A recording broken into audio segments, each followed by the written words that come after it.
You're listening to TrawlCast. What's up, everybody? Welcome back to TrawlCast for episode number 29. I'm Seth McClone. I'm Sean Matthews. This week, we are excited to have some really special guests on the podcast, and I'm going to kick it over to Sean to tell you guys a little bit more about who we have on the show. Yeah, so this week we're joined by a really cool podcast that we think all of you guys should really check out.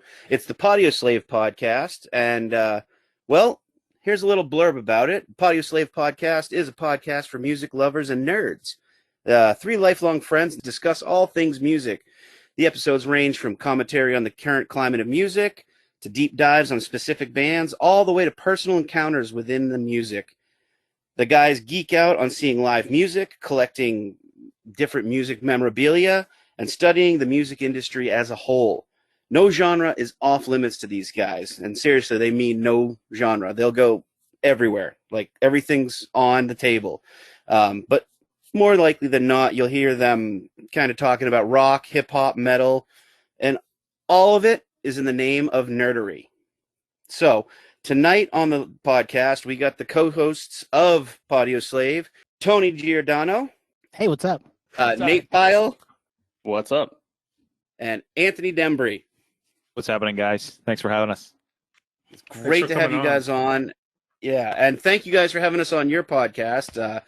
As of this recording, it was released today, so that was super cool, and it was really weird to hear us on the other side of the questions. But it was really cool, and we appreciate you guys having us on. Thank you guys so much. Yes, Hell thank yeah. you guys. We were super stoked to have you guys on. It's people don't know if you haven't listened. Sean and I go way back. I've known Sean for close to 20 years, so the fact that we kind of reconnected this way was pretty dope, and to be able to kind of share you guys' band story and how things came together. We were all about that. Lots of fun. And it was really exciting to have you come down to a practice after we did the recording. You came, you showed up, you got to see us play all the music. We're hoping soon that we'll be able to do it live so that everyone can come out and have fun. And I was going to say my favorite part of the show, having you guys on, was just kicking it with other Mainers. You know what I mean? I feel like we're a special breed. We're like the chillest, intelligent, motley crew of individuals. But I'm very proud to be from Maine. So hanging out with you guys on last week's show was a blast. So I appreciate it, guys. Well, speaking of that, why don't you guys tell us and our listeners a little bit about you guys, how you arrived at the idea and the premise of your podcast, and, basically like how you guys met, really. So I've known Anthony for almost, I want to say close to 30 years. Rec camp when we were in second grade, I believe. And I've known Nate since middle school, so 20 plus. And we all went to high school together too. So that's kind of where we became friends in the music world was, sophomore, junior year of high school, having lockers next to each other, listening to music, going to Bull Moose. Obviously, you guys are familiar with Bull Moose music in Maine. Oh, definitely. And just, bonding over shows. It always came back to music for us as friends. And we've kept in touch throughout. I mean, we've been friends in a bunch of different capacities since then. But the fact that we've always gravitated back to talking about music, we had a group text going for probably a solid year prior to starting the podcast. And then we just decided one day, Anthony and I went to Battery Still Brewing here in Portland, Maine, and sat down and wrote down, I don't even know, like 30 loose ideas for episodes. And we're like, we got to do this. So we told Nate, we sent everything over to him. He was like, yeah, we've been joking about doing this for years. Let's do this. Let's make this happen. So that's kind of how the podcast came to be last March. One comment though, you just brought a pad to the brewery. I didn't know we were going to even talk about it. You're like, let's think of segments and topics. I'm like, yeah, all right, this is happening. Like that was the it's happening moment. Nice. It wasn't just about beer at that point. It was actually like, oh, this is actually. I was just coming to get, hammered, but you want to talk business. All right, well, I guess I'm going to slow down on my fourth beer. What?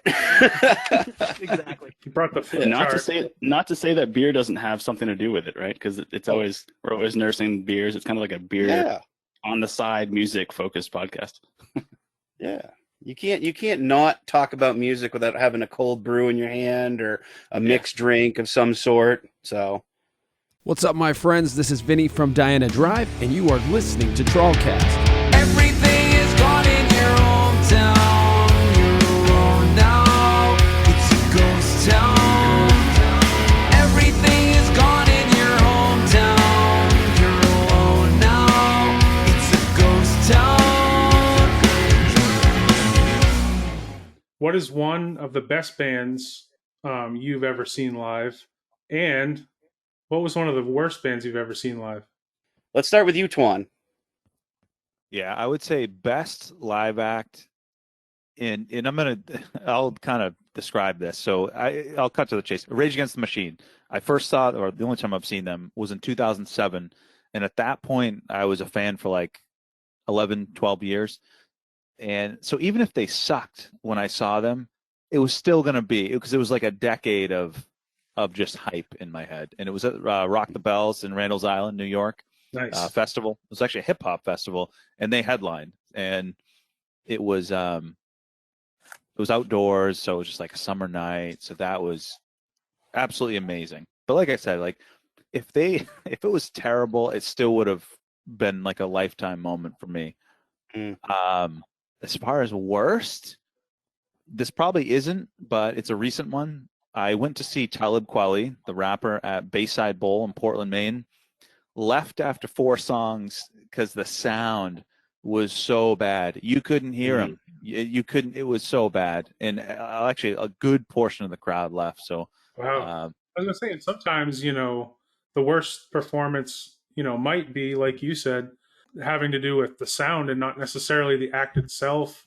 Or it might have been a terrible night. I've seen a few of my favorite bands on an off night where they were just not having, you know what I mean? It just, for whatever reason, things weren't going right. That's the thing about live music, I think, is, it's live. So whatever you're feeling that day, or wherever your head's at, sometimes you show up and it's great, and sometimes it isn't. Yeah. Well, and sometimes it's not the band's fault. By the way it sounds like maybe this sound guy was being a dick, or maybe was drunk or something. It was at a bowling alley, so how good There's that too. Yeah. Although Bayside's put on some pretty good shows in the past. Yeah, they have. another household name for a lot of people. The best show that I've ever been to, and I likened it to a religious experience, and I'm not super religious, but I likened it to that on our podcast, was U2 at the Garden in 2005, which was Nate's birthday, which was kind of fun too. Now, he was down on the floor and I was way up in the nosebleeds, but I remember I was by myself. Person I went with our seats weren't together because I bought 1 ticket, and Ticketmaster charged me for 2 and sent me 2, but they just weren't together, which was odd. Oh, wow. And so I had found my neighbor, she went with me, but we weren't sitting together. So I ended up making friends with these older ladies. I swear to God, I could touch the wall on the top of the Garden.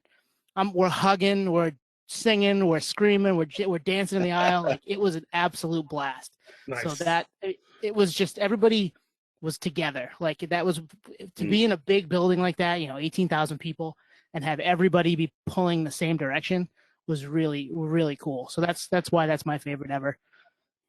Worst, and it's not the sound guy's fault.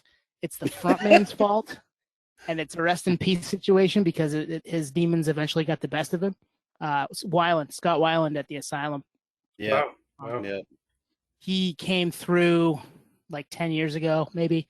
And he got on stage and you could tell he was under the influence of something. And Nate and I had seen him like a year prior, and he was with Stone Temple Pilots, and they were awesome down in Hampton Beach. But this night was not all there with what was going on. And it just was a bummer of a show. We were all kind of like bummed. The whole crowd was just kind of like bummed out.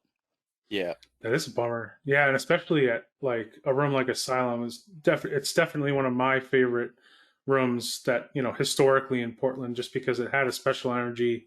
I remember for a while, actually, they had Scott Weiland's like portrait painted up on like there was like this front room where you walk in, and there was like Lejeune from Seven Dust and like Scott Weiland and Josh Homme, because Queens played there at one point. It was like all the big names that had been through there. I think actually Walt Craven from 6 Gig painted all of those up there because he's a painter and a graphic designer. So I I couldn't remember when they came through, but that's a bummer that particular night was not it was not happening. I'm going to start with the worst because I can actually define that one really easily, whereas the best gets not cloudy, but there's just a lot to choose from. But the worst concert I've ever seen in my history of blowing money on shows is Oasis at the Tweeter Center. I can't remember what year it Makes was. sense. Makes sense. Yeah, it was really horrendous, and I was surprised because I was going and expecting it to sound like the record, which you should never do. But yeah, they were just terrible, and they broke up a year later. So I mean, maybe they hate each other, and they're not good live, all compounded into one performance, you know. So what you're saying, it was a wonder fall? Yeah. Exactly. Sorry. Look back in anger. Yeah, so that was bad. I mean, I think we left early, pretty sure. Went down with a friend and my brother, and we were like all stoked. And we were like 4 songs in, we were like, oh, this isn't going to get any better. This is just going to get worse or the same. And the same was, you know, pretty shitty. So yeah, Oasis, I got to get back to you on the year. I think it was like 04, maybe. Yep. And for the best, I can't remember if we've talked about this on the air, but it was the same show that Tone's talking about. And I was a U2 fan, and I think it kind of, shows in our podcast, like we'll talk about any genre of music, and there's a lot of like anti-U2 people out there. And I got to say, until you see someone like U2 live, you really can't shit on the band because it's an experience for sure. And they've mastered the live thing. They've been doing it for a long time. But they're amazing artists too, right? They've been playing as a four-piece since they were like kids. So I mean, right? Yeah, they're definitely master musicians and extremely good at stage shows. I'm not a big U2 fan in general, but you know, it's kind of like, I'll just leave that for later. I actually hate Pearl Jam, but I respect how good they are. Trust me, I know. Seth has been trying for 3 years now to get me into Pearl Jam. He tried with Rats because I have pet rats, and nice. I tried, man. I listened to it a bunch, and I was like, nope. I love that we're on a tangent already. It's all good. It's almost like you're on our podcast. 10 minutes in, yeah. What's up, guys? This is Will with Twin Grizzly, and you're getting nuts with TrawlCast. What do you think your dream tour would be from any era, any band, living, dead, active, inactive, broken? It doesn't matter. Let's just say you take them from their prime and you put them into a tour with only 4 bands. And I can already see you're all just like, the mice are getting tired, the smoke's coming out of the ears. Well, I mean, I have one that I've mentioned before on our podcast. It was way, way back on episode 2. And it was, the time frame would have been around, I want to say when Zeppelin 2 dropped. So Zeppelin, but in England as they're getting popular. So like after 1 is out, 2 is getting ready to drop. People worldwide have taken notice. I can't remember the dates. I have them written down next to me here, but it would take me a minute to find them. But yeah, that was we did kind of do that, and that was a band that's been formative for me for a long time. It's like one of the first classic rock bands I paid any attention to. Them and Petty, and I lived Zeppelin from ages. I think most American male growing up that like rock music live Zeppelin from like 16 to 20, right? I mean, that just happened. You spent some time with it. It just happens to most of us. So that would be one for sure from me. I'll go 4, and I'll even give you the era. Ooh, nice. Deftones touring off White Pony, so you get everything. That's all the set is, right? So Deftones touring off White Pony, Rage Against the Machine touring off Evil Empire. Yes. Crime in Stereo, hardcore punk band from Long Island, New York, and Madball from New York. Ooh, yes. Cool. I mean, it'd be a kick-ass tour. I mean, I would quit my job and follow it around the country. Yes. Yeah. Nice, cool answer. Yeah, very, very deep. Man, I was going to add to the classic rock thing, but if we can kind of like mash them together, whatever, right? Yeah, They're all live. I'm going to say Pink Floyd Pink Floyd, to kind of go back to Tones on the classic thing, seeing Pink Floyd in their heyday, you know what I mean? Like, I don't know, Dark Side, 70s era. Just like on top of the world, you know, changing the whole live music game. I mean, obviously, you know, we were talking about Tool offline, and it's like that kind of live show in that kind of capacity started with Pink Floyd, right? In a lot of ways, Rush too, I think. But I would go Pink Floyd, Rage Against the Machine, probably also Evil Empire era. Man, this is tough. Outcast, Stankonia era, so you get everything. Yes, nice one. Yeah, that's great. Yeah. To top it off, maybe Soundgarden '94 era. Awesome answer. That's quality right there. Yeah, absolutely. I'm gonna pander to you, Sean, real quick. When we did that segment back, last March of 20, I had Johnny Cash at Folsom Prison as one show that I wish I could go back in time to see, just to be in that room and see what the people were like at that. You know, they're in prison, but they're getting Johnny Cash. Like, how cool would that have been? That's one that I had on my left it off the list, but I wanted to talk about it. Yeah, well, and it's funny because I have a Johnny Cash live at Folsom Prison first pressing vinyl that my grandfather had, and it is old as the day is long, and it sounds just magnificent. But you can tell the record company that put it out, they censored it.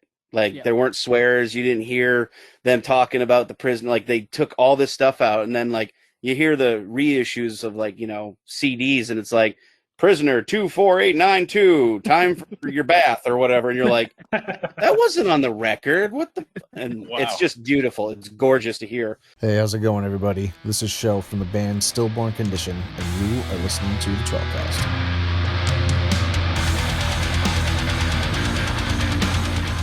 All right, so in true Podioslave fashion, we thought it wouldn't be an official interview with you guys without asking, what is your favorite current nerdery item?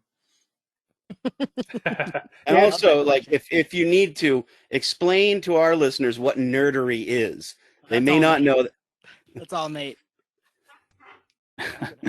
Nerdery is a tangible item that represents music in the most geekiest fashion, and you know, mainly on a personal level. Like you said, this whole question is based around nerdery. It's more personal to you, and why it's, you know, prized possession or holy grail to you as an individual. That may differ from person to person. I kind of, you know, it's parallel to like comic books. Some people, you know, there's one comic book that's the holy grail, and it may be worth a shitload of money, or it may be worth a few pennies, but for whatever reason, you like that issue, you like that artist, you like that era, whatever.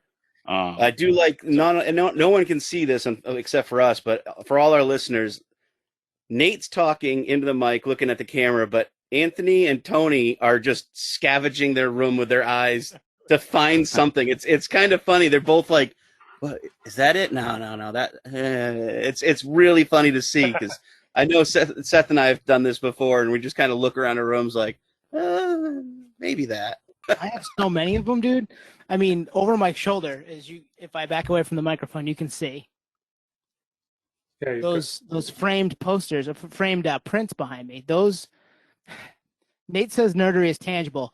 Part of me wants to tell you, no, it's not, because we've started the podcast and have been able to have conversations with people that we never dreamed we'd have conversations with. One of those people being Lance Mercer, legendary Seattle grunge photographer. Now, my wife, for my birthday last summer, hit him up on Instagram after we had him on and was like, I'd love to buy Tony some of your prints for his birthday. And behind me are 3 prints, 2 Pearl Jam, 1 Soundgarden, that he selected and sent to Jess, my wife, for me for my birthday. So those are obviously really, really fucking cool. And every time we're recording, I can see him over my shoulder, and I'm like, yeah, that's pretty awesome. And we talked to the guy who took those photos about those photos. So that's the non-tangible piece of it for me. So that's one of my big ones for sure. And you're right, Sean. I was looking around the room. I'm looking at the walls. I'm looking on my phone for, like, because I take pictures of my records, you know, whatever. I would say my favorite piece is I have a test press of Crime and Stereo's Is Dead album off Bridge 9 Records. They did it's kind of a fundraiser for them. Their lease on their warehouse expired, so they probably going through some financial stuff. So they raided their vault. The owner raided all the test presses from years past. Wow. So for $200, I think it's $200. It was $100. You got a guaranteed test press. And the cool thing that he did is he looked at my order history with them and knew I was a big Crime and Stereo fan. So he tossed that in. Which was awesome. Super cool. Wow. It was Sneaky. amazing. It's like, that's nerdery to me. Like, you went to the nth degree to, make sure I got something I liked. And I'd say that. I mean, I'm never going to play it. It's just cool to look at.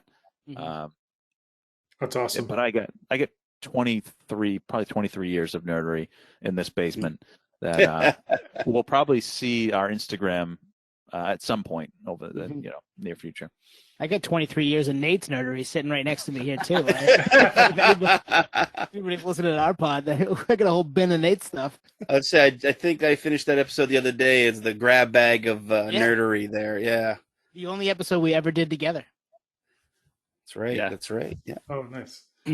Yeah, both Anthony and Tony they have like what is it, like an 18-gallon bucket of just random shit. 30, like, I think. Yeah. They're 30. My wife wants it out of here, dude. So you gotta figure it out.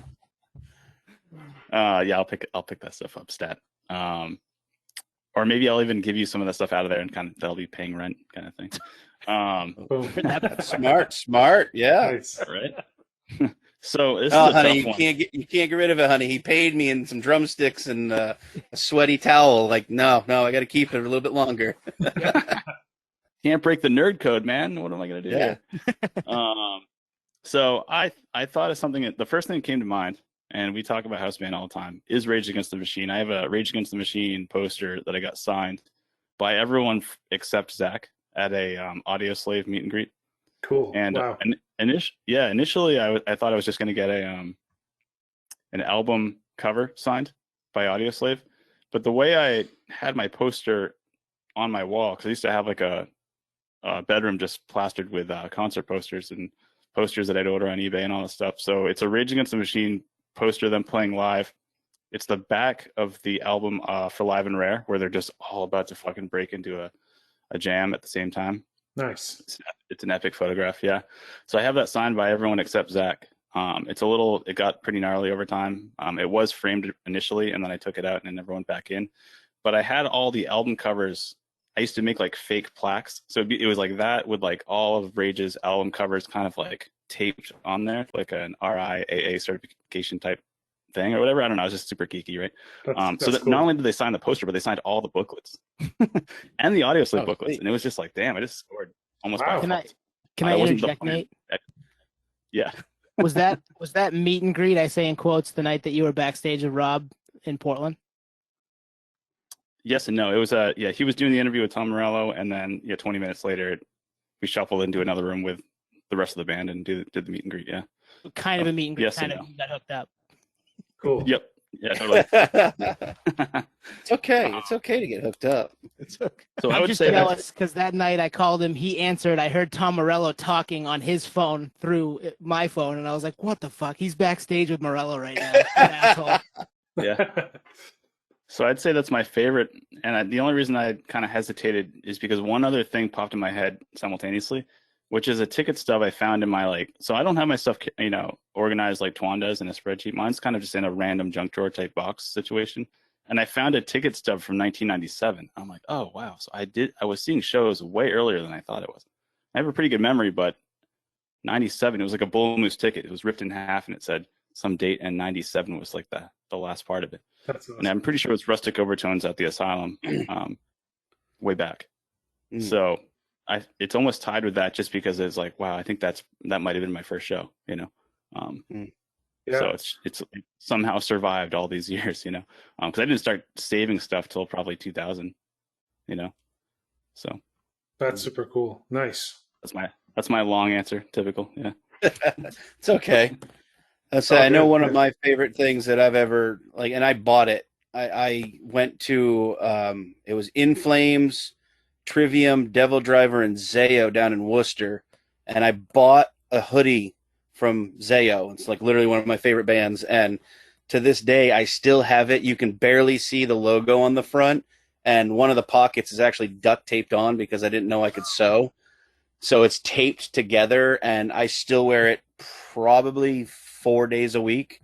And I know it's not like a concert poster or something, but that sweatshirt means literally the world to me.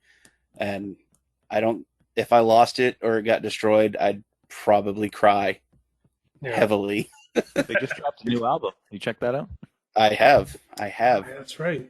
I haven't checked it out yet. They are still just kicking ass without fail. I mean, Daniel's voice has never been more beautiful. I love it. They just crush every time. So, I have to Don, say, you just got my wheel spinning a little bit because now I'm thinking of my favorite piece of like merch. I got tons of that shit too. right? Yeah.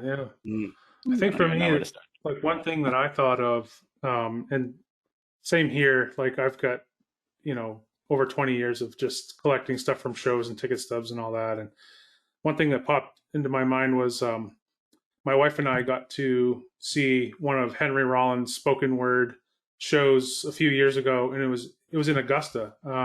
He was doing this tour probably in 2015. It's called the Capitalism Tour, and he was playing in the capital of every state. But he played at this small theater in Augusta, and we got to like basically pick our seats because we were first in line, and I got a poster. It was one of the Shepard Fairey posters that he had. It was kind of like the Uncle Sam, where he had like the red, white, and blue with the big hat with the beard, and he was pointing at you, and it said capitalism, and it was signed by Shepard Fairey. And after the show, we got to, it's an amazing show, like 3 hours long. He always is like just absolutely crazy with like, he can literally talk for 3 straight hours. And then afterwards hung around to meet everyone who wanted to hang around and got the poster signed by him. Got a picture with him, and my wife did too. And it was just so cool to be able to like meet, somebody like that we had been, I've been listening to Rollins' band and, Black Flag and his spoken word stuff for forever. And to meet him was super cool, and he was really nice. So that's one that stands out to me. I had tickets, but I couldn't go to the one in Augusta. But I saw him at the Space in Portland a few years before that. Yeah. I saw him at the State Theater like years and years ago. So that was intense.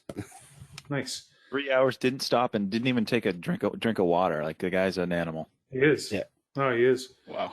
He played Halloween a few years later at Port City Music Hall, Halloween night. Got to go to that too, and same thing. It was like right before the Trump got voted in, so he had a lot to say at that time.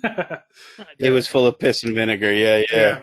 This is Craig G from Thems That Wait, and you're listening to TrawlCast with Sean and Seth. Let's take a bite out of rock. Oh, yeah. We're all vinyl collectors here. So, what's your holy grail vinyl?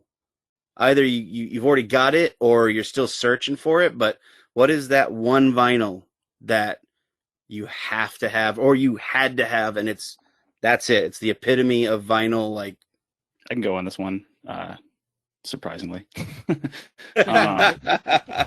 My holy grail that I have in possession is Queens of the Stone Age Songs for the Deaf original pressing for that album. I didn't realize it was limited or a one-off when I bought it. I just needed something to get signed for the show, basically.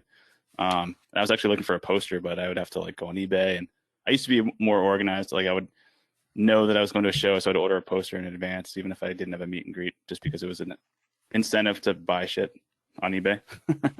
Right. So this, I can't remember the record label, but it's tiny, and they did a small pressing, and this album's a fortune now. It's worth a lot. I never got it signed, but I have it in my possession. It's one of my favorite albums of all time. And it's like a by fault, kind of prized possession, because it just keeps accumulating value. And it's cool. I mean, it's got a secret song on there that's not even on the regular album for Songs for the Deaf called Bloody Hammer.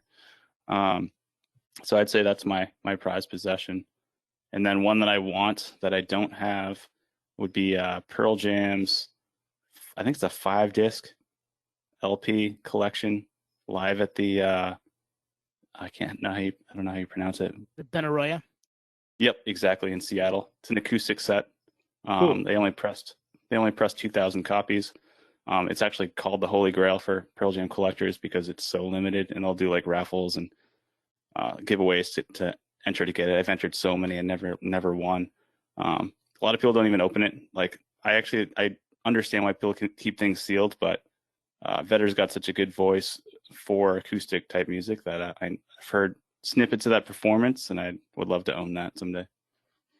Yeah, and you brought up a concept that I often think about. Like some people who collect vinyl never open them or spin them.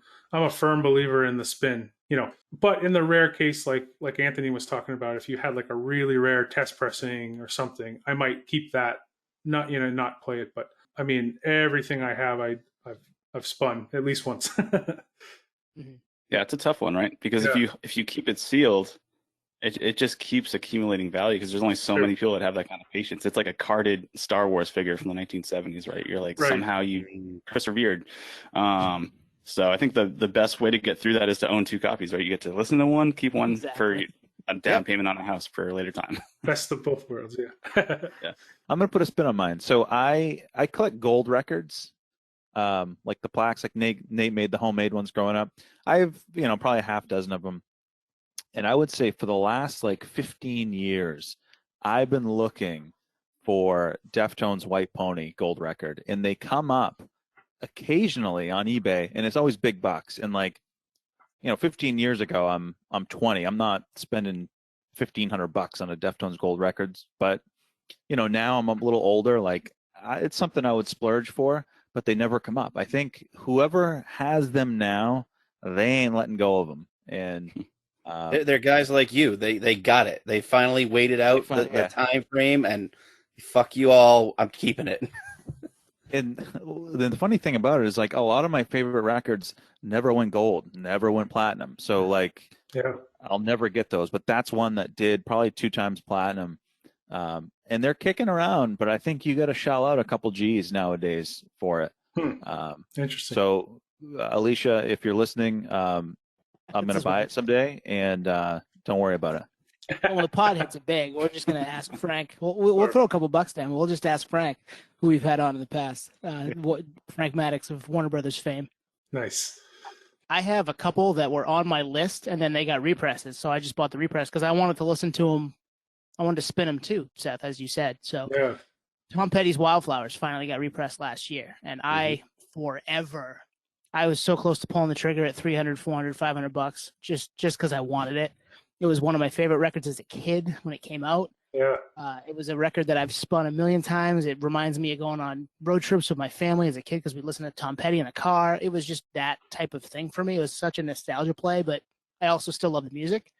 So that was a big one. But then it got pressed and the 25th anniversary dropped, and I think I spent $38 on it. And I was like, all right, I'm fine with this because I'm going to play the shit out of it. Like, absolutely, yeah. It was a really nice repress too. They did a bunch of versions of it.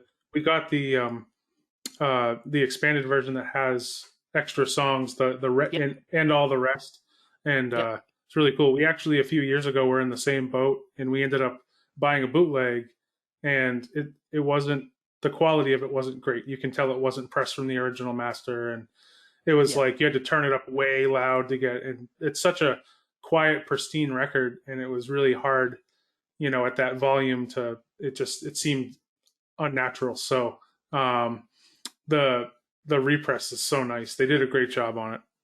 They really did, and it was one that I wanted forever. And then when it became way less difficult to procure, I was like, yeah, okay. As soon as the pre-order dropped, I'm like, I'm in. That didn't take long.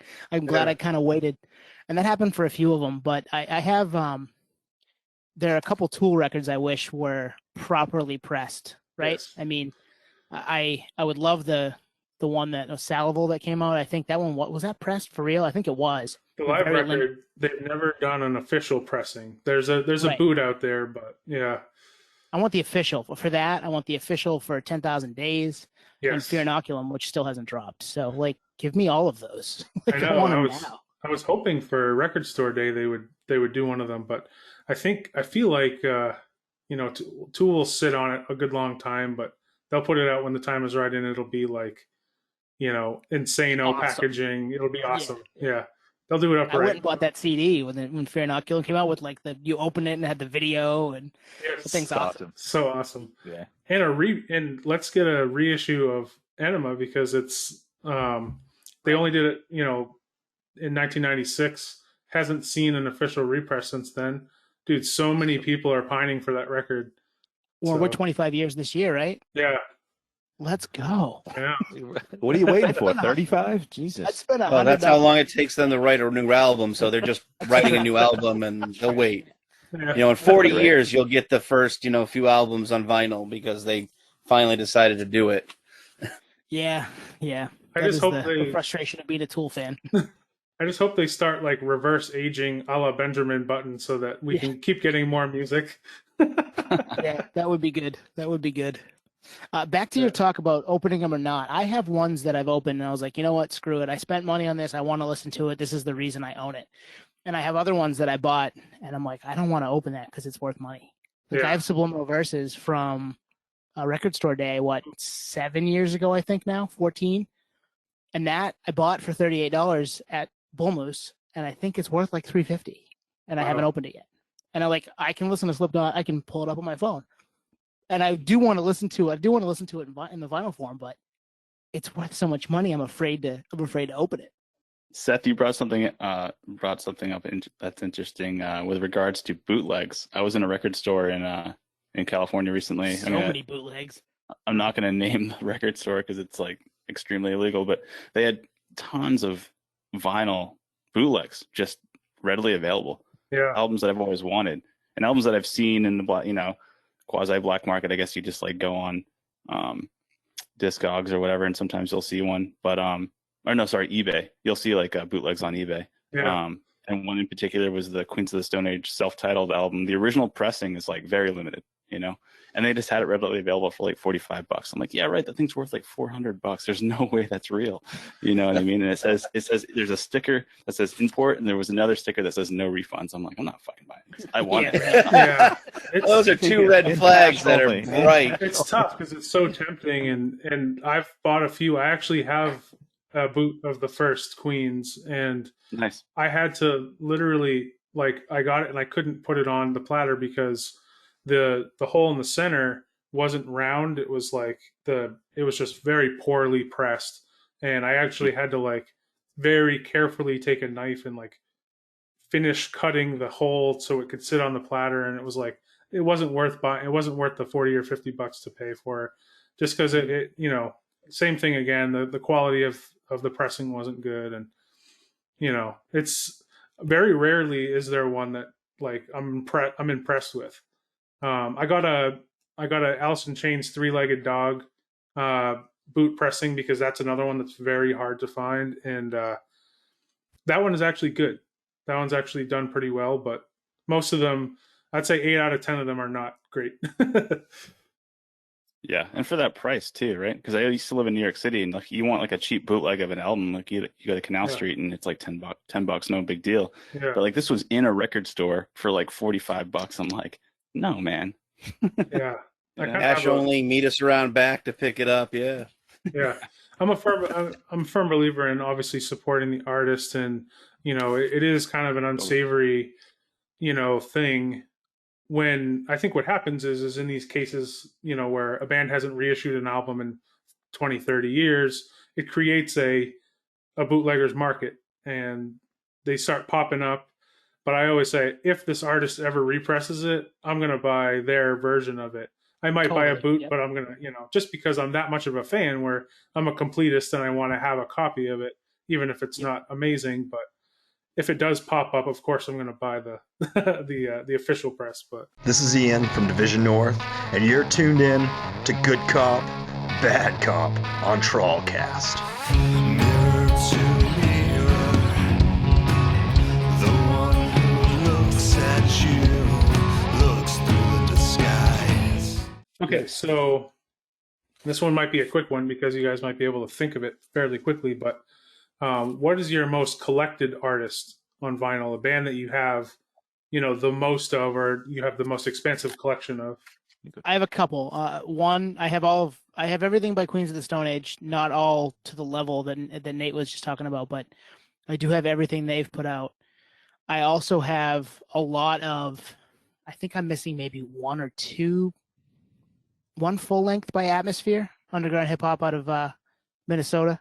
Big fan, seen them probably 12 times over the course of 17 years. So once a year or so until I turned about 34 and then stopped, unfortunately, just because of life. Yeah. But I've seen them a bunch and always love the music, bonded over it with these guys a little bit too, and seen a bunch of shows in Portland and all over New England for them. So I think I bought Lucy Ford, the EP that they put out, which is due a repress this year actually, and I think we may get one. But the original that is like half the record on Discogs maybe 4 or 5 years ago for like $50 because I just needed it. Being a completist, I'm like, this is the only pressing of this, and I don't have it. And I love this record. It's the reason that I bought the first CD of theirs back at Bull Moose in 2003. I walked in, they were playing Lucy Ford, so I said I'm in, and that's kind of how that all happened. So I had to have that, and yeah, Atmosphere is it for me. Nice. I actually, compared to these guys, I don't have that much wax, to be honest. I kind of like started collecting, and then I stopped, and I started a little bit, but I never went crazy. So I don't actually have. What's that? You move too much. That shit's heavy. It is heavy. Part of it. That's part of it for sure. Yeah. So I want to say the most. I think I'm actually not 100% sure because there's some back. I have storage of my stuff at both Anthony's and Tone's place, also my place in Maine, and here in California. So it's all spread out everywhere. So I think the most by one singular artist is Rage Against the Machine. Yeah. Nice. Yeah, including like live albums and stuff. Yeah, although I'm missing a few, but still. So I have like 5 of their records. Awesome. For me, definitely Crime in Stereo, hardcore punk band from Long Island, New York. I have the test press of Is Dead, and I have probably 3 or 4 variants of that album. I got a couple of Troubled Stateside, a couple of the Love 7-inch, Selective Wreckage, a couple variants of that. I have the split they did with Kill Your Idols on CD. I don't think they ever pressed that, but I would say collectively maybe mid-teens, probably 15, 16 different records of theirs. And I was trying to get everything, but there's just too many like tour pressings and different variants and stuff. And I had a bunch of their stuff. So I started collecting records in the early 2000s. Mm-hmm. I sold most of my collection to help with a down payment on a house like 10 years ago, which I regret big time. So now I've been buying everything back at a premium like a real idiot. So I fucking lived with this guy back then and didn't know he was sitting on all this shit. I mean, we clearly knew we both liked music, but it was just not, when we lived together, it was not as talked about as it is today, which is funny. Totally agree. Yeah. Yeah. So he was hiding it from you is what he's saying. Yeah, we were hiding it from each other. I'll scoop up pieces on Discogs, or eBay every now and then. And there's some value if you can get it right. True. Very true. Yeah. Nice. Awesome, guys. I think for me, simply because of the sheer volume of albums that they have, and I've been a fan of this band for a long time, Rush. I think I have the first 15 or 16 Rush albums on vinyl. And those most of them I got when I first started collecting about 10 years ago, because you could buy a lot of that older stuff at like flea markets on the cheap, and that stuff is all gone up in value over the years, and it's harder to find now. But when I was out there looking, I was able to scoop up a lot of those early albums for cheap. But Rush has always been one of my favorites. So I think, like I said, I've got easily 15 or 16 of their albums on vinyl. How about you, Sean? Man, like I got like a dozen vinyl records. I don't have more than one copy from any band. Well, I'm hoping to get more of the Life of Agony vinyls because our friend Matt Heath got me the River Runs Red pressing. I think they only did 500 of them. They didn't do very many, and he got me I think I'm 110 or something like that, and he's 111. We got really low numbers, and that's cool, but I'd really like to get Ugly and Soul Searching Sun and but I don't know if they'll ever do them. It's kind of one of those things. They're one of those bands that come and go, unfortunately, too much. If I ever see any out there, I'll know what to get you for Christmas. Yeah, no shit. Well, it sounds like I can't get you any of the Rush ones because you already got them all. Hey, what's up? This is John from Alliance. You're listening to Seth and Sean on TrawlCast.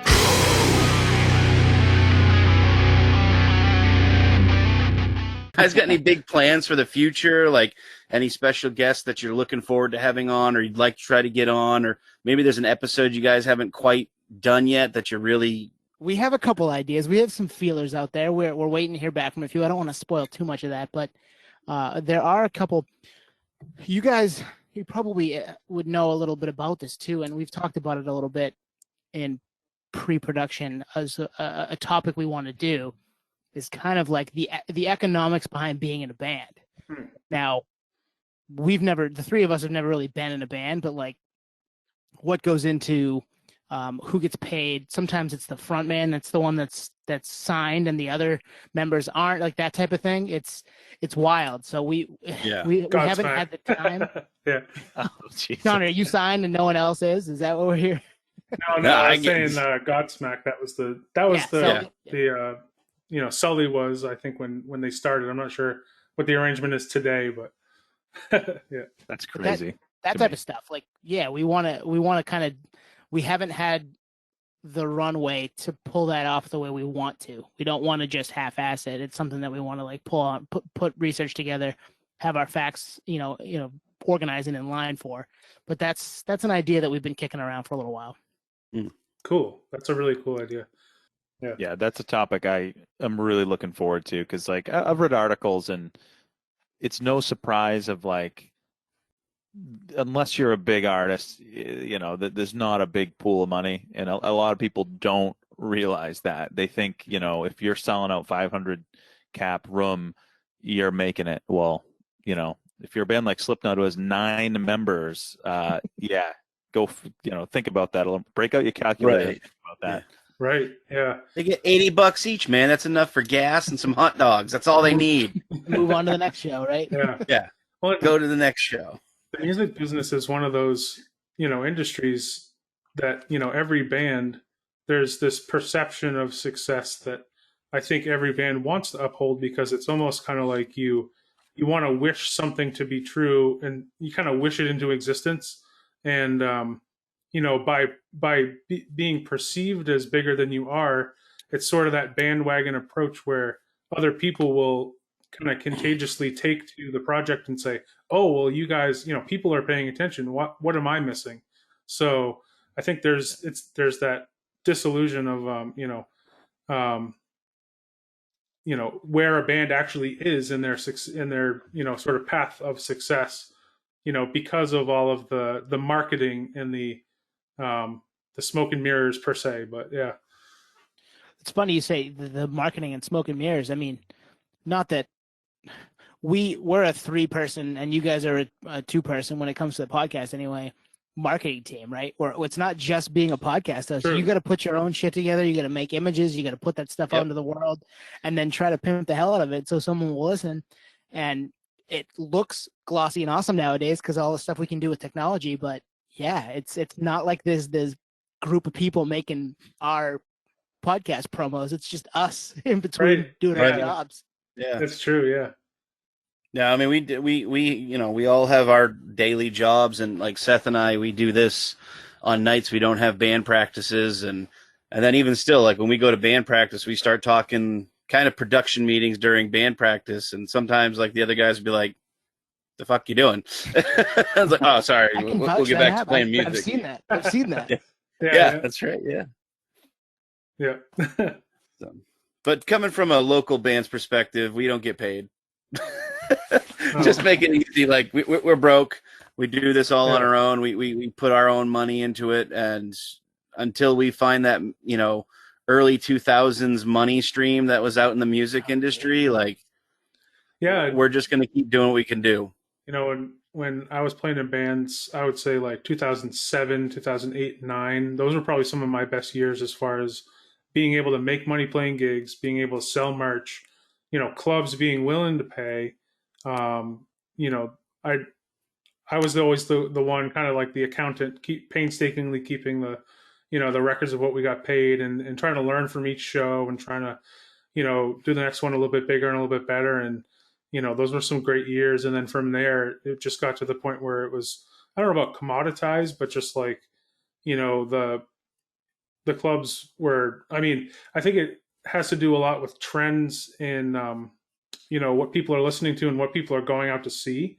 And, when you get a club that holds 300 people that like can sell it out with a DJ and they put a local band in there or 2 or 3 local bands and then 50 people show up the next night, it's pretty obvious, what's going to happen. It's like, people, you're not going to get paid very much and the DJs are going to get paid great. So it's like, it all goes, it's kind of an ebb and flow. And, 10 years later, people will want live music again, and then bands are getting paid again, and then it kind of goes back and forth. So it's Seth, to kind of riff off what you were just saying, something I was thinking about, that we want to do or something we've pondered relentlessly is I kind of want to pull off a Elon Musk, getting on Clubhouse, just blasting Vlad from Robin Hood, and do that with someone from Ticketmaster / Live Nation and just be like, we know this is bullshit. Let's just talk about it openly and just see what happens. You know what I mean? Yeah. Because It's not like,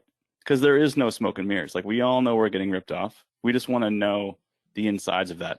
And obviously they can't say everything, but to be able to ask those questions directly and just be like, why is this service charge 85% of the face value of the ticket? Like, tell me how this really breaks out, would be fascinating. And I don't think anyone can ever pull it off. They won't ever do that, but that's a dream for me, Yeah. Find some way to, kind of expose the truth or let people know what's really going on about.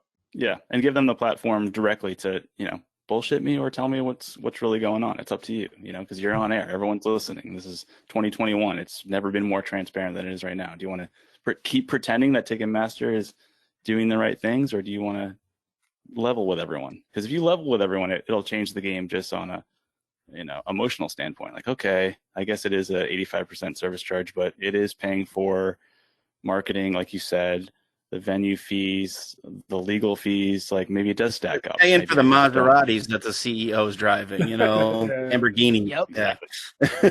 Oh, fine. I'll pay it then. Why not? Yeah, that's not a problem. Well, we talked about doing a Podioslave Tells All episode where we, give the backstory of maybe guests coming on or not coming on. You know what I mean? There's some fun we could have. Yeah. Have I said too much? No. But there have been some ghosts in our people just ghosting us here or there. So it'd be fun to talk about how that all happened and maybe not necessarily name names, but put out there the toughness that is kind of nailing people down to talk, which can be difficult. Yeah. Dude, one of the most interesting podcasts I listened to recently was Weird Al Yankovic on the Broken Record podcast. It's the one that Rick Rubin does. Yeah, yep. Oh, I'll nice. listen to that. And him talking about what bands allowed him to parody a song and what ones totally flat out denied him, and then how it was to actually work with this artist or that artist. It was like fascinating to listen to because he's obviously parodied so many and worked with so many alongside, and I had no idea how that whole process worked, or as far as like getting the rights to allow him to do that, and like how how the money flows or anything like that. So it was fascinating, but it just reminded me of that. That's funny. There's an interview with Coolio about behind the music or something like that, where he's talking about that with Weird Al. It's like, yeah, he called me up, said he wanted to do a parody of my song, and I said no, and he fucking did it anyway. So what am I gonna do? He didn't even sue, which is funny. Yeah. I met Weird Al No way. State Theater. That's so cool. Yeah. That's awesome. He So seems like when a I was really a good dude. He was like sheepish and super humble and super like, thank you for coming. Like the show that he had just put on where he went into like 10 different costume changes, put on an amazing show, played all of the, you know, hits that you would say that were his parody songs. And to go backstage and have him just be like, oh, thank you for coming. Like, I can't believe anybody would come see me. Like that type of guy. I was like, dude, you're Weird Al. You're a like that. It was awesome. He was super, super sweet. But that's what I would expect, not knowing him, just kind of like, you know, yeah, his character seems that way. So that's awesome. You know who also did parodies that kind of got me into different music by fault was, remember Bill Nye the Science Guy? At the end of the episodes, they always had a parody music video. Yes. Oh, man. I fucking checked those out and then would like trace it back to the original song and like got into Soundgarden that way and shit like that. Like crazy stuff like that. Yeah. That's so cool. Wow. That's awesome. The truth comes out. Dun dun dun. Actually, I think the first time I think Beavis and Butthead got me into Soundgarden because that makes sense. I saw them, you know, making fun of the Black Hole Sun video when I was a kid, and I was like, what is this music? What is this music video? And you know, I was immediately hooked. But tangent. We talked about it on the pod. That was some of my early memories of heavier music. I heard Rollins' Liar on there, and I was like, what the hell is this? I love this. I'm like 9, and that was the start. Beavis, what is this? And it all went downhill from there. It hasn't been the same since. My parents are still worried now. I just wanted a Pepsi. Hi, this is Raph from Pink Octopus, Sydney, Australia. You are listening to TrawlCast.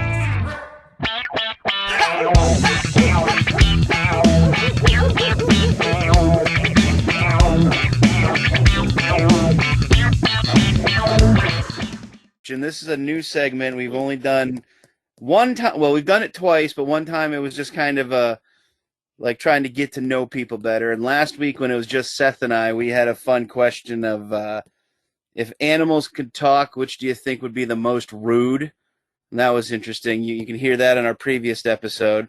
But this week, can any of you impersonate anyone famous? Now, I ask that because co-host extraordinaire Seth MacLellan does one of the best Christopher Walkens you'll ever hear. Ooh. So, can any of you guys do an impersonation of somebody famous or, you know, everyone can do Arnold, so that doesn't count. You know, everyone does an Arnold. I didn't know you were going with this, Sean, but thank you for the compliment. Thanks. Well, it's true, man. While we're thinking, we got to hear the Christopher Walken, right? All right. You guys aren't going to be able to do anything. You're going to be pissing yourselves. Okay. Are you going to do the watch story? Oh man, I'd have to like pull it up. But what I can do is I'll because I've got the blurb for Podioslave in front of me. So here you go. I'll do part of the blurb, but and then send that to us. Send the audio file to us, please. Yeah, right. We'll use that for sure. Here we go.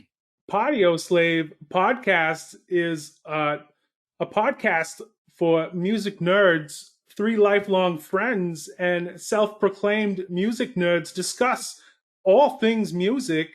Episodes range from commentary on the current music climate, like touring, music business, deep dives on specific bands, and personal encounters with music.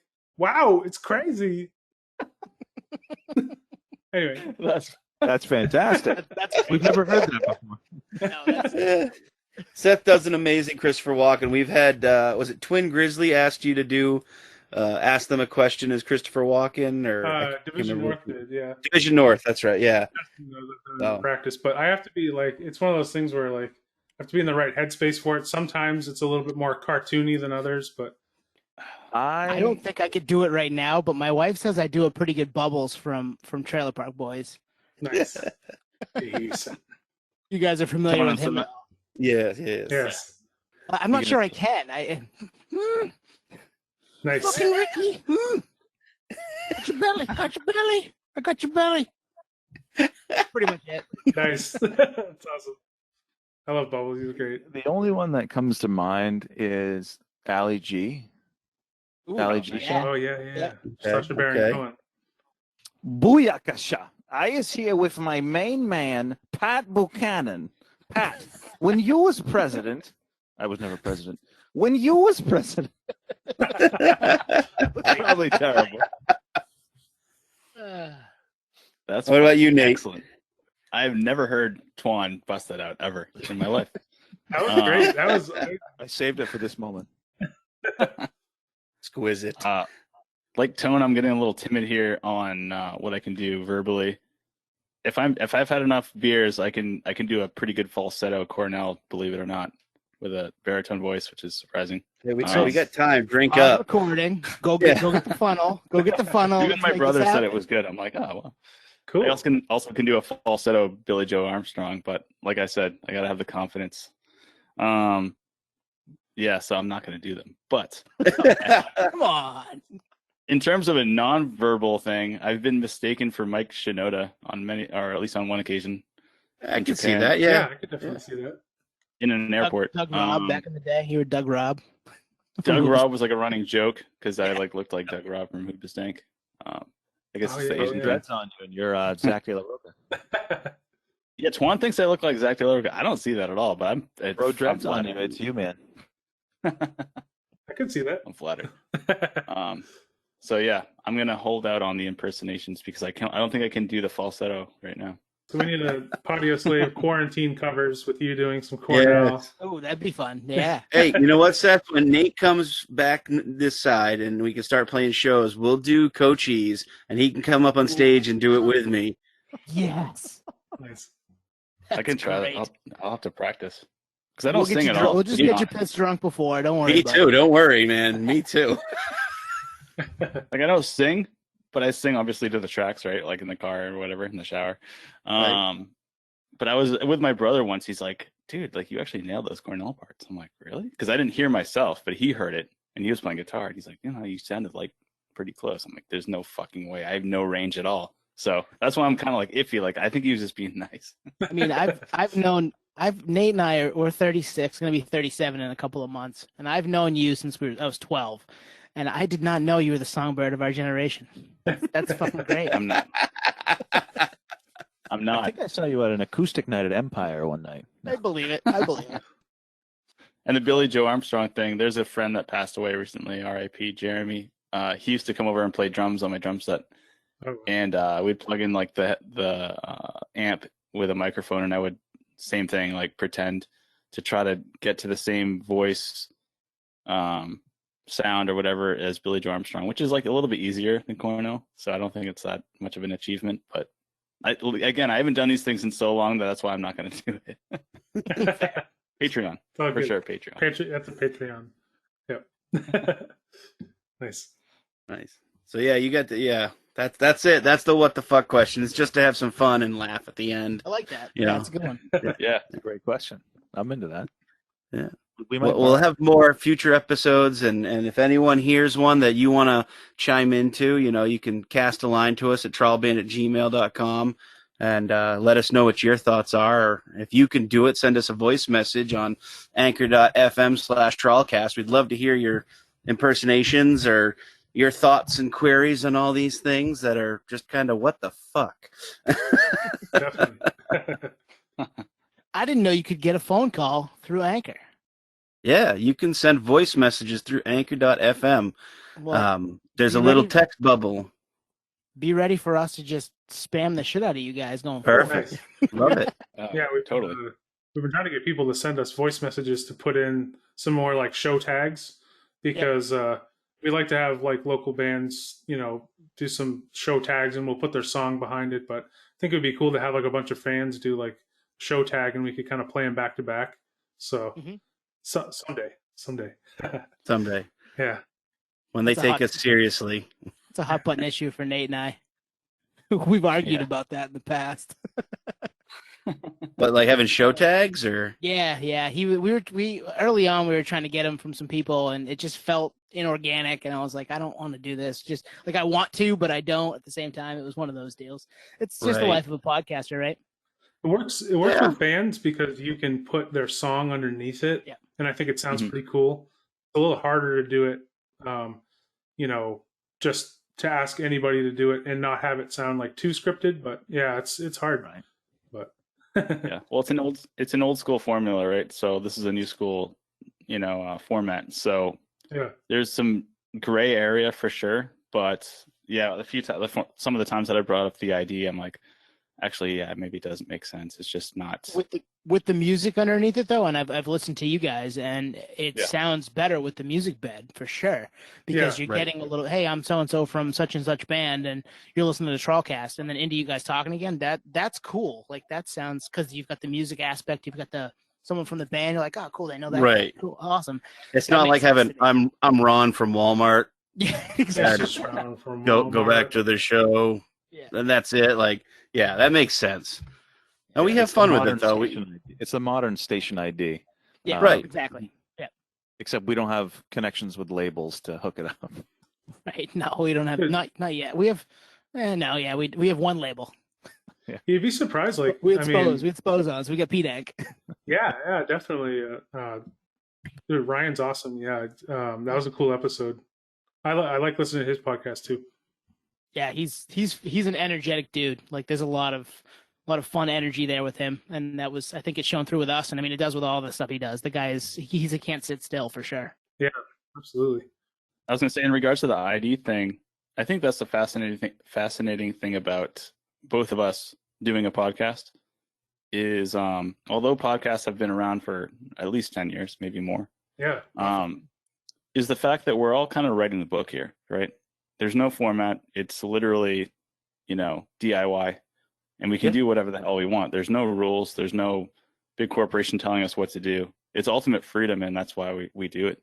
But the ID thing's interesting because I thought about it for a while, and I'm like, well, it doesn't really make sense. It does make sense, and it could actually work if we get to a certain place or whatever. But even then, is it really necessary to replicate what's already been done? Is it serve a purpose? I don't know. I see. I think it's unknown. Like think about it in terms of like that's how radio operates. They do that. Yeah, I think for us it was just a way to sort of like showcase our friends too, and Absolutely. and It also gave us a chance to, like, if we had an edit that was, when we were talking and then all of a sudden there was a tangent that went a little southwest of us, like it really went sideways and we couldn't really find where we were on the train tracks. It was kind of like, all right, we'll chop this out, but it's going to sound weird that we were here and then all of a sudden there's a new subject. So let's put in a sounder or a segue to kind of just boop and then over. So it's fun. It's definitely something I enjoy hearing because I know some of the internet radio guys that do shows still, like Face Melter. He's on Rock Rage Radio and he does them. I think I did a couple for him one time, and it's just kind of a thing to push his brand and make people remember that, and then kind of inadvertently remember the person. Like, oh, I heard you on the Face Melter, or I heard you on TrawlCast, and I didn't know, I haven't listened to your band yet. You're pushing your friends' bands. That makes sense to me because you're turning it into, hey, I'm making a relationship with this group of people. Maybe they'll come on, maybe they came on. Let's promote each other. Like that makes complete sense to me. Yeah, and I like to do weird stuff too. Like one time I like made this beat on. I have Adobe Audition, and I just like put an old speech over it, like just some weird like old speech that I found that I thought was cool, and I used that as a transition. There was an episode I just played bass parts for every transition. I think it was the funk metal episode, and Metal Revival. I just played slap bass parts for every transition, kind of like Seinfeld. But Like Seinfeld. Jealous that you can do that because none of us can do that. So I like to just spike something weird in there too. Like people are like, "What the hell was that?" I don't know. There's a little bit of I it could too. make some mouth noises for like just segues and just be like, yeah! And then it goes to the next thing. Add some from Sean for some segue stuff. I really like to do some skits, like some sketch comedy too, just like different stuff. That's like you and I, Sean, just like pick some characters, and I don't know. You can get crazy with it, but like just for fun. I mean, anyway. Yeah. That was a tangent. My buddy Paul, who's Nomar Slevik. I don't know if you guys are familiar with him at all, but he's been kind of underground main hip hop producer and music. He also has written a couple of books in the paranormal. Him and another guy I used to work with made our theme music. Oh, cool. And so the music you hear at the beginning and the end of our episode is when we don't have a band on like you guys where we can play your music is something that we had made by a friend. And they took an old American Idol Happy Meal toy to make the guitar sounds, and then Nomar threw the drum beat into it and kind of sequenced the whole thing together, and that's how you get what we get. And we use that little guitar riff to like change for us. Wow, wow, wow, wow. Yeah. Exactly. That's from the toy. It's a plastic guitar toy from it's McDonald's. wild. That's great. That's awesome. Great though. Yeah, that's fantastic. Nice. Yeah, there is a way to do it tastefully. Like I know Twan's got I don't know if you guys have Sirius XM. Do you guys have that at all? I did at one point. Yeah. Yeah, I talk about it quite a bit because, and we don't get paid. I wish we did, but recently I feel like they've stepped up their game because they know they're competing against everything in terms of podcasting, and there's just so much. There's some limited attention span, but Sirius XM has been going for quite a bit. I feel like they've definitely upped their game. So in terms of those like song segues or whatever, recently I've heard some cool little bits with, like for instance, like a Red Hot Chili Pepper songs on deck, and they'll have Anthony Kiedis do a little, not ID, but like a little bit, and almost like a little, I don't know, 20-second behind the music on the background of that song before it airs. I love that, and that's great because that's cool. never been done in the past. And it's very special to Sirius XM because they have the budget to do it. The deck is stacked for them, right? Yeah, they're able to pull that off. Yeah. You and I can't do it. We can't do that with our podcast. You guys can't do it with your podcast unless it's somebody local that you know. Right, it would have to be somebody we know, or we can get to do that. Yeah. But it shows that they've realized, like, oh, we should figure out a way to step it up and add value to what we're already doing. Like everyone can play, Under the Bridge by Chili Peppers, but to have Kiedis jump on and be like, yeah, this was a time in my life where blah blah blah. Like, yeah, you can look up that same kind of commentary on YouTube or whatever, but to have it kind of bleed into the song takes some kind of distributor that cares more about the nerdery level, right? Yeah. So I feel like SiriusXM is starting to hone in on, okay, we have something. We haven't even really exploited what we have. So they're stepping it up. And I've noticed that deeply. I told Twan, like, Tom Morello does a thing on Lithium Station. Heard that. Yeah. Where he just geeks out on all sorts of stuff behind Rage Against the Machine and everything. It's like, dude, like this is better than a podcast because I'm getting Tom Morello just telling personal stories like between takes all the time. So yeah, can we talk about Rage Against the Machine more? Yeah, that's awesome. Thank you guys so much for coming on and for doing this, and for having us on your podcast last week. I think it's been a blast, and just really appreciate you guys taking the time to talk with us. Hell yeah. This is a blast. Yeah, it's nice to be on this side. You know what I mean? Mm-hmm. Not having to prep and just letting it hit you and not have to, even do a pre-prod meeting, Yeah. Right. That is nice. So thank you guys for coming on tonight. It's super cool. If you, all our listeners are interested, Podioslave.com has a link tree to all of their stuff. Their Anchor, Spotify, Apple Podcasts, their Instagram and their Twitter is all at Podioslave. So make sure you go there, give them some love, subscribe, start listening to all their episodes. They're great guys. And we could probably go for another 6 or 7 hours straight recording and just talking. So go give them some love and make sure you subscribe to their stuff. Hell yeah. Thank you. Thank you so much, everyone. Appreciate it. Awesome. Thanks, guys. So this is Matt Heath. I hope you enjoyed this episode of the TrawlCast.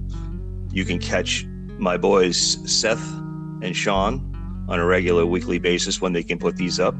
And don't forget, once this whole plague is over and we're all back out playing shows and doing things and not taking things for granted, just remember to support local and just be excellent to each other. Thank you guys for tuning into TrawlCast this week. If you like what you hear, we are available on Anchor, Apple Podcasts, Spotify, and many, many more. So hit that subscribe button. As soon as a new episode drops, it will be there, ready, and waiting for you to hit play. We're also on YouTube. All you gotta do is go to youtube.com/TrawlPortlandME. We post music, videos, even the podcast there. Again, that's youtube.com/TrawlPortlandME. Want to find us on your favorite social media site? All you have to do is search for @TrawlBand. We're on Facebook, Instagram, and Twitter. Again, that's @TrawlBand. Would you like to send us a voice message? Maybe hear your voice on the podcast? All you gotta do is go to anchor.fm/TrawlCast. Have fun with it. We want to hear from you. Maybe you'll even get to hear your question or voice on the podcast. Want to get yourself a sweet sticker pack from Trawl and TrawlCast? All you gotta do is cast a line to us at trawlband@gmail.com. Make sure to include your name and mailing address and a question you'd like to hear us answer. That way, we can send you some sweet Trawl swag. For more information about Trawl and all things Trawl related, all you gotta do is go to www.trawlband.com. It's the website. We post everything there. Again, thank you so much for listening to this week's episode of TrawlCast. We hope you enjoyed it. My name's Sean Matthews. I'm Seth McClellan. And this has been TrawlCast. We will see you next time.